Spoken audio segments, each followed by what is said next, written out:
আচ্ছা, কখনো কি ভেবে দেখেছেন মাত্র একটা সহজ প্রশ্ন দিয়ে আপনার গ্রাহক আর কর্মীদের সন্তুষ্টির পুরো চিত্রটা কিভাবে বদলে ফেলা যায়? আজকের এই আলোচনায় আমরা ঠিক এমনই দুটো শক্তিশালী মেট্রিক নিয়ে কথা বলবো, এনপিএস আর ইএনপিএস। কোয়ালিটি ম্যানেজমেন্ট প্রফেশনাল রকিবুল ইসলামের দীর্ঘ ১৫ বছরের অভিজ্ঞতাকে ভিত্তি করে চলুন এই টুলগুলোর গভীরে প্রবেশ করা যাক। তো কোত্থেকে শুরু করা যায়? চলুন কোনো নতুন বা ট্রেন্ডি মেট্রিক দিয়ে নয়, বরং একদম গোড়া থেকে শুরু করি। যে কোনো কোয়ালিটি কেন্দ্রিক প্রতিষ্ঠানের জন্য একটা মৌলিক জিনিস হলো ফিডব্যাক। আর এটা শুধু একটা ভালো অভ্যাস না, আইএসও স্ট্যান্ডার্ড অনুযায়ী এটা একটা বাধ্যতামূলক নিয়ম।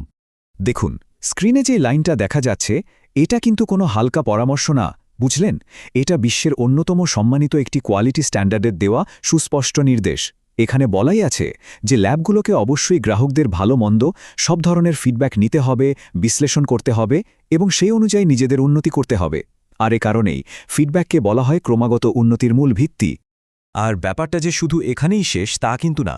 ল্যাবরেটরি হোক বা ইন্সপেকশন বডি, দুটো স্ট্যান্ডার্ডেই কিন্তু খুব পরিষ্কার করে বলে দেয়া হয়েছে যে গ্রাহক আর কর্মীদের মতামত শোনাটা টপ ম্যানেজমেন্টের পর্যালোচনার জন্য সবচেয়ে জরুরি বিষয়গুলোর একটা।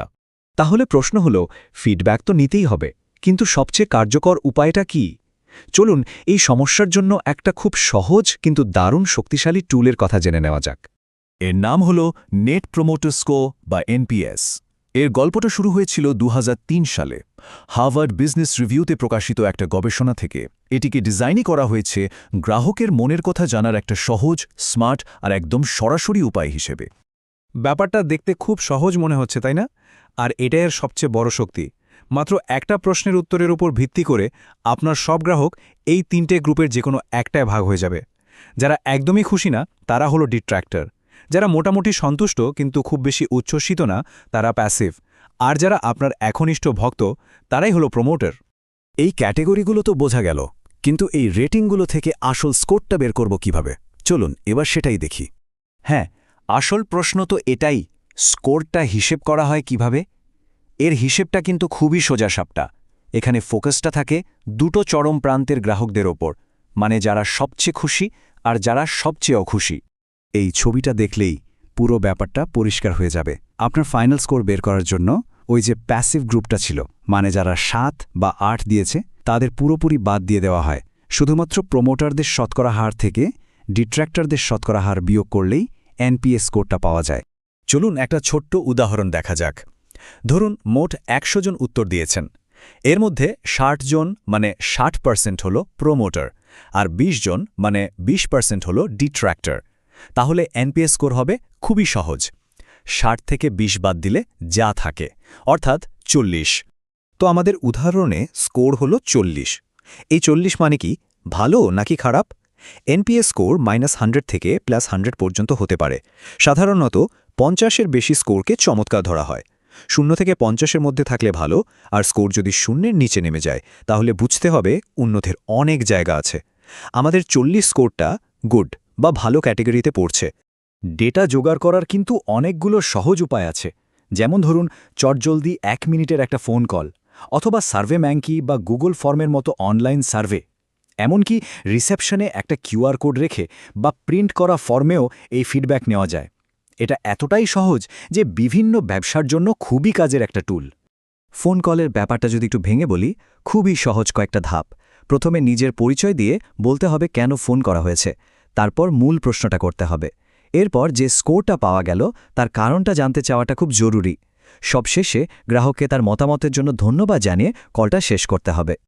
তো এতক্ষণ আমরা গ্রাহকদের কথা বললাম, কিন্তু মজার ব্যাপার হলো ঠিক একই আইডিয়াটা আমরা প্রতিষ্ঠানের ভেতরে, মানে কর্মীদের জন্য ব্যবহার করতে পারি। চলুন দেখি সেটা কিভাবে কাজ করে।